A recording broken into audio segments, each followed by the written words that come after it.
Sa ganitong oras talagang malilit tayo lalo. Hindi kasi tayo talagang baka biyahe ng maaga dahil nga sa busy tayo. Madami kaming inaano ni Dilaw, mga hinahatid.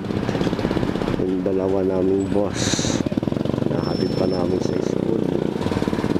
Kaya kailangan talaga na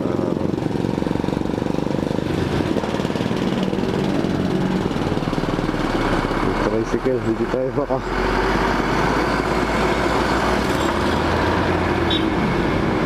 ano sa tricycle eh.